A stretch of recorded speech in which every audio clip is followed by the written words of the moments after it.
मोहन सिंह चौहान जी। राजा वल्लभ श्री हरिवंश। श्री हरिवंश महाराज जी। महाराज जी, अगर हम निरंतर नाम जप करके भगवान की प्राप्ति करें, या महाराज जी दूसरा पक्ष रख रहे हैं कि मनमाने आचरण से धन कमाकर भंडारा करने, मंदिर बनवाएं, पुजारी बिठा दें वहां, तो महाराज जी दोनों में से कौन सा उत्तम है? उत्तम की बात कहते हो? मनमानी आचरण करके भंडारा खवाओगे और पुजारी बैठा दोगे तो नरक जाओगे। मनमानी पैसा कमाओगे, मनमानी शब्द है मनमानी, मनमानी में अधर्म भी आता है। धर्म से धन कमाएंगे, शब्दों का ही उत्तर होता है।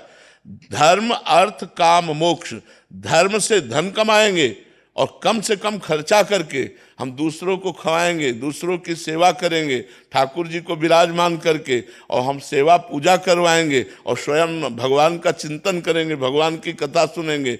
इससे तो भगवत प्राप्ति होगी। और केवल हम धर्म से धन कमाएंगे, बहुत एक एक शब्द अध्यात्म के हैं, केवल धर्म से धन कमाएंगे और हम ये सब करेंगे तो स्वर्ग जाएंगे, और मनमानी आचरण से धन कमाएंगे तो ये सब करते हुए भी नरक जाएंगे।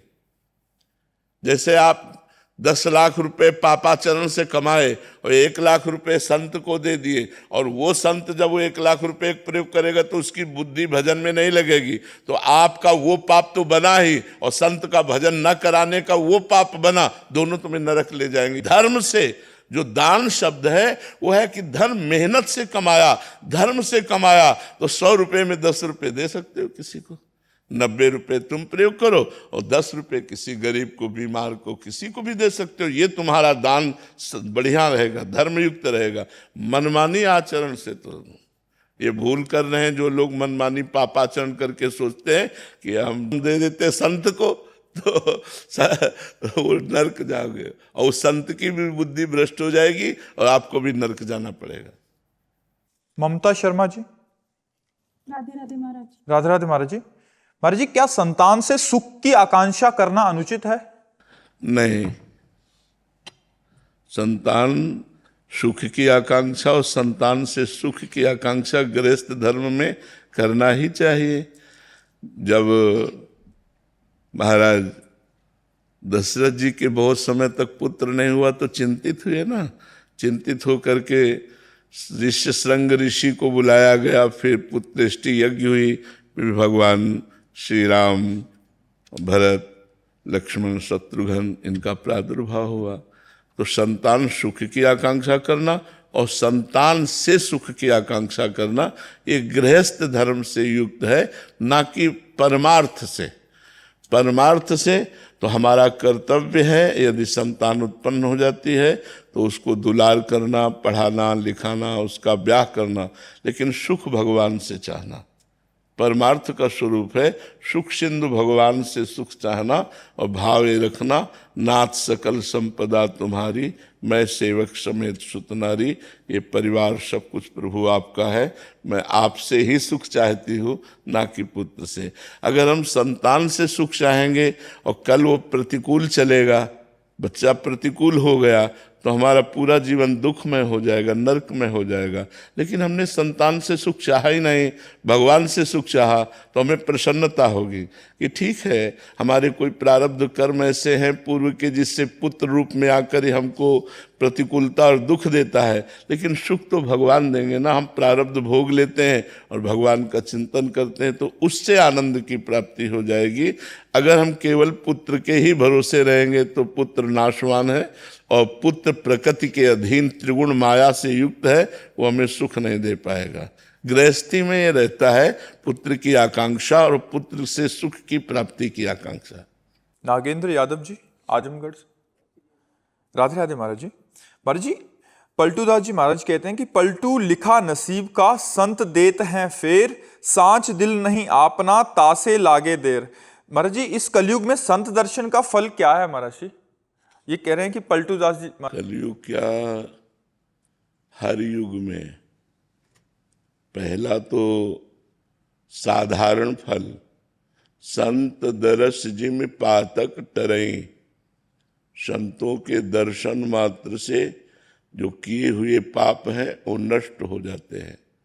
गंगा पापम शशीतापम दैन्यम कल्पतरुस्तथा, पापम तापम तथा दैन्यम हरति साधु समागमा।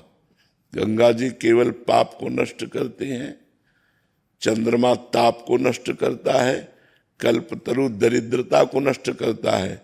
यदि संतों का समागम हो जाए, संतों से अपनापन हो जाए और हम उनकी आज्ञा का पालन करने लगे तो पाप ताप दरिद्रता तीनों का नाश हो जाता है। दरस परस अगनास बास निज संग करो दिन, तिनमुख हरिजस सुनत श्रवण मानो न त्रपित छिन, कलि अभद्र वर्णत सहस कलि कामादिक दोष सब। जितने कलयुग के दोष हैं वो सब संत समागम से नष्ट हो जाते हैं। पाप ताप दैन्यता ये सब नष्ट हो जाती है। एक महान आनंद की अनुभूति होने लगती है जब हमारा भगवान से संबंध हो जाता है। तो वास्तविक पूछो तो संत दरस का फल है कि आप भले गृहस्थी में रहें लेकिन स्वभाव से संत बन जाना। पारस और संत में यही अंतर है कि पारस किसी लोहे को छूती है तो वो स्वर्ण बना देती है, लेकिन संत का हृदय अगर किसी से छू जाए तो उसे संत बना देता है, उसे निष्पाप महाभागवत बना देता है। तो संत दरस से बढ़कर के गिरजा संत समागम शम न लाभ कछुआन। भगवान शंकर कहते हैं, हे गिरजा, संत समागम से बढ़कर कोई लाभ नहीं है। एक महापापी भी महाभागवत बन सकता है। जैसे राधा वल्लभी संप्रदाय के एक महान पुरुष हुए हैं, चतुर्भुज दास जी उनका नाम था। वो भ्रमण करते रहते थे संतों की मंडली लेकर जगत पावन करने के लिए।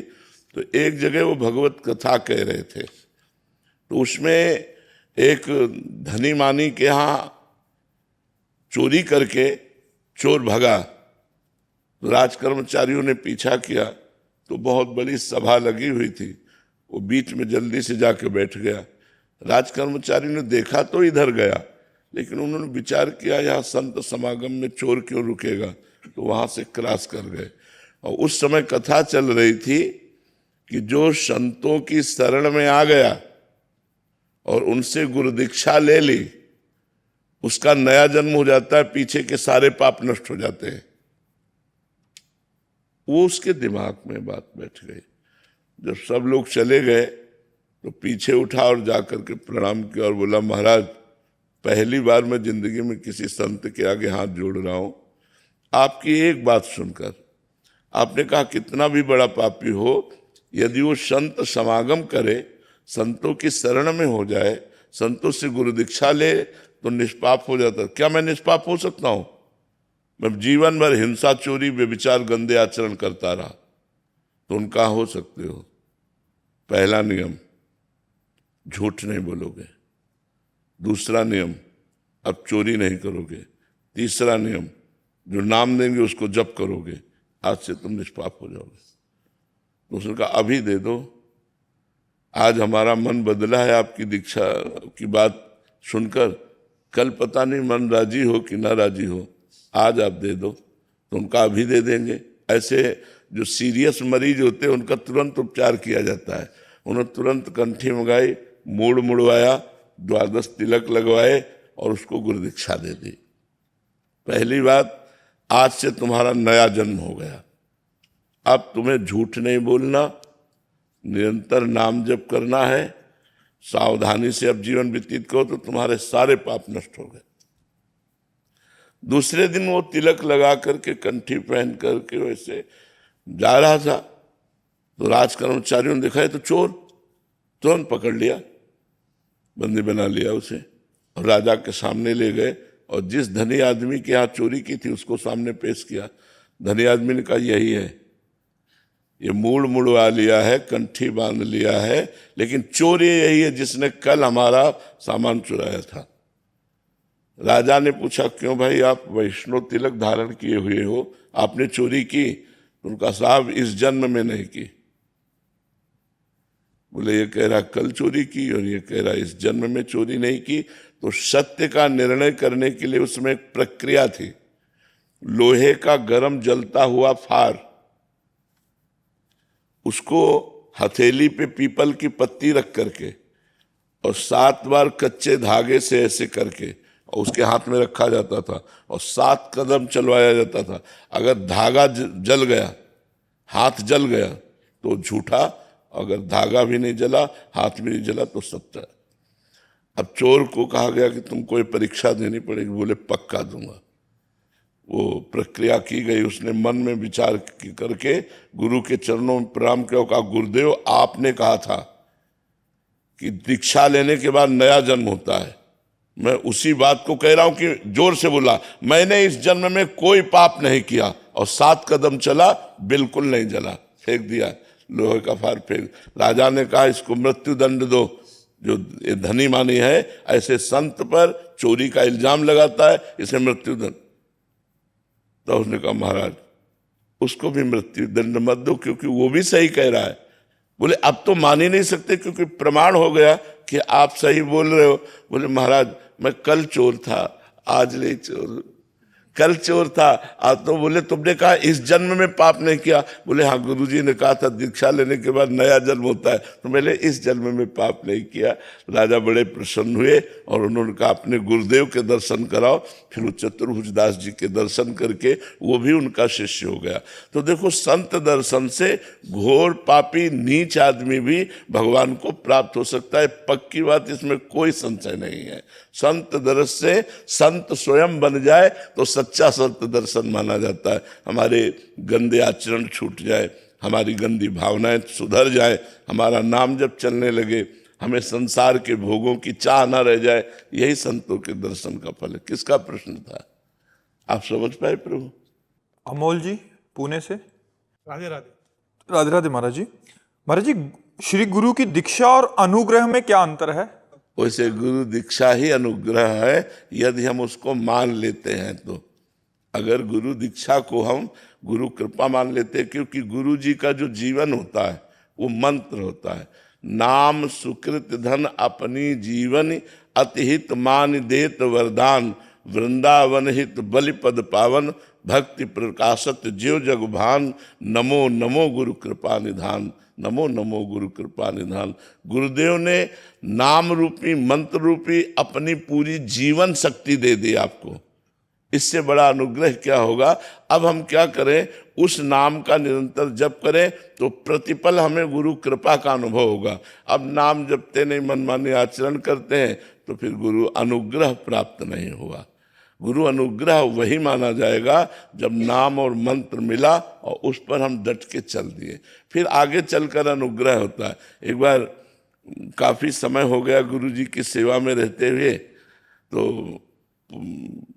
एक दिन वो ऐसे यमुना किनारे टहल रहे थे। उन्होंने शिष्य से कहा देख नंद नंदन गौवें चराते हुए आ रहे हैं।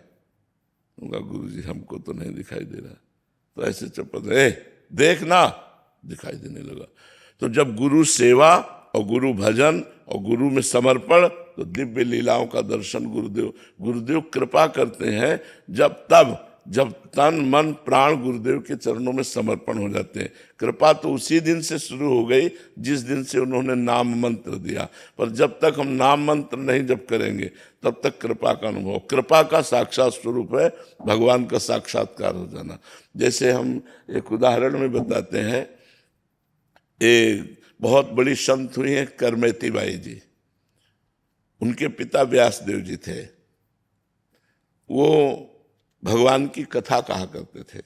करमेती बाई बचपन से भगवान की कथा सुनती रहती थी।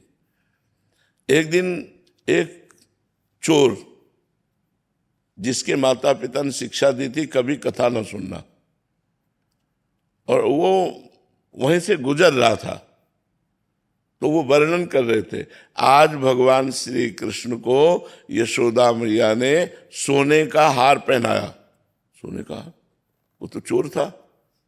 सुनते ही कदम रुक गए। मैया ने फिर सोने की बाजूबंद पहनाई, फिर सोने का कंगन, फिर करधनी भी सोने की, आज लकुट भी सोने की दी, और लाला को गौएं चराने के लिए भेजा आज, क्योंकि भगवत लीला नित्य चलती है ना, तो उसे आज कह के ही कहा जाता है। वो तुरंत रुक गया, और जब सब कथा के भगत चले गए तो नजदीक गया और चाकू निकाली। कहा इस धनी का नाम बताओ।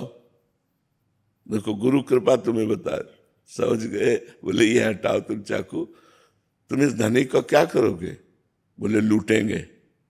बोले तुम्हारी सामर्थ्य नहीं है कि इसको लूट सको। ये बड़े बड़ों को लूट लेता है, इसको तुम क्या लूटोगे? बोले बताओ, मैं कसम खाता हूं तब तक मैं पानी नहीं पीऊंगा जब तक इसको लूट नहीं लूंगा, क्योंकि आज तक मैंने जो ठाना है वो किया है। बोले अब हम बता देंगे तुम्हें। ये वृंदावन में रहता है, इसका नाम श्याम सुंदर है, और ये नित्य गौवें चराने जाता है अपने सखाओं के साथ। तो बोले निश्चित लूटूंगा। बोले सुनो, अगर लूट तुम्हारी धमकी से ना कब्जे में आवे तो माखन मिश्री दी, और कहा ये माखन मिश्री उसे खवा देला, फिर लूट लोगे तुम। उन्होंने समझ लिया कि भगवान की इस जीव पर कृपा हो गई, क्योंकि इसने हट कर लिया कि पानी नहीं पीऊंगा जब तक लूट नहीं लूंगा। अब वो नंगे पैर वहां से वृंदावन का पता लगाते हुए आया। उस जब हम आए थे तब वृंदावन का और स्वरूप था, तो 500 वर्ष पहले तो और स्वरूप रहा होगा ना। हमें तो मान लो 27-28 वर्ष हो गए, तो वृंदावन का और स्वरूप था। 27-28 वर्ष पहले ही ये सब रोड नहीं थे, लाइट नहीं थी, इधर कोई निवास नहीं था, जंगल ही जंगल, बड़ा आनंद में था उस समय तो जंगल ही जंगल। और उसने सोचा जंगल में ही गाय चराने आएंगे, तो श्याम सुंदर श्याम सुंदर। अब 3-4 दिन हो गए थे, पानी नहीं पिया था। श्याम सुंदर, ये श्याम सुंदर। अब भगवान का नाम, भगवान लीला बिहारी कब किस पर कृपा कर दें, तो दिखाई दी सैकड़ों दिव्य गौवें, जो भगवान की दिव्य गौवें। और सखा पुकार रहे थे, ए श्याम सुंदर देख तेरे को कोई पुकार रहा है। और वो ललित त्रिभंगी स्वरूप भगवान का कोटि कोटि काम को भी मूर्छित कर दे, ऐसा ठाकुर जी का स्वरूप है। मुनिमन ध्यान धरत लय पावत। बड़े बड़े मुनिजन जिनका ध्यान धरते, ध्यान में नहीं आते, वो प्रभु उसके पास गए। बोले क्या है रे, काहे को पुकार रहा है? बोले तुम कौन हो? बोले हमारा नाम श्याम सुंदर है। और ठीक वही आभूषण पहने थे जो व्यास जी वर्णन कर रहे थे, क्योंकि भगवान तो सर्वांतर्यामी है ना। वैसे ही सोने के लकुट, वैसे ही हार। उसकी दृष्टि गई। बोले जिंदगी में ऐसा हमको अवसर नहीं मिला कि एक बालक को लूट ले। उसने निकाली चाकू और कहा नीचे उतार के सब रख। ले धत, हमें चाकू से डरते हैं। अब ठाकुर जी की वो मधुर भाषा, तो उसे गुस्सा तो आ नहीं रही थी, प्रेम आ रहा था ठाकुर जी को देख के। तो उसने चाकू रख दिया, बोला हमारा नाम नहीं सुना होगा, अच्छे अच्छे डरते हैं हमारा नाम सुन के। बोले क्या तेरा नाम है? बोले गोवर्धन डाकू। तो बोले पता है मेरा क्या नाम है? गोवर्धन धारी। ठाकुर जी ने कहा मेरा नाम गोवर्धन धारी। तब उनको पंडित जी की याद आ गई कि पंडित जी ने कहा था कि बहुत वो कब्जे में आने वाला नहीं। तो उसने कहा सुनो, ये अपने आभूषण दे दो, माखन मिश्री खा लो। भगवान ने उस जीव पर कृपा की। जे ही माखन मिश्री खाई और कहा तू भी पहले खा, क्योंकि तूने अभी तक पानी नहीं पिया। जे ही उसने भगवान का उच्छिष्ट, सारे पाप नष्ट हो गए, दिव्य ज्ञान प्रकट हो गया, और वृंदावन में रहकर ही भजन करके वो भगवान के धाम को गया। तो संत गुरु आज्ञा पर यदि हम अपना जीवन निछावर कर दे, तो देखो एक चोर को भगवत साक्षात्कार हो रहे। एक चोर दृढ़ निश्चयी हो गया, तो जो बड़े बड़े मुनियों के ध्यान में आने वाले भगवान नहीं, उसके ध्यान में आ गए। तो हमें लगता है हम लोग दीक्षा तो ले लेते हैं, लेकिन गुरु की बात नहीं मानते। गुरु तो बना लेते हैं, लेकिन गुरु की आज्ञा पे नहीं चलते। इसीलिए हमारे अंदर गुरु अनुग्रह प्रकाशित नहीं होता। नहीं तो गुरु अनुग्रह वही जो नाम दे रहे हैं, जो मंत्र दे रहे हैं, वही गुरु अनुग्रह है। रवीश कुमार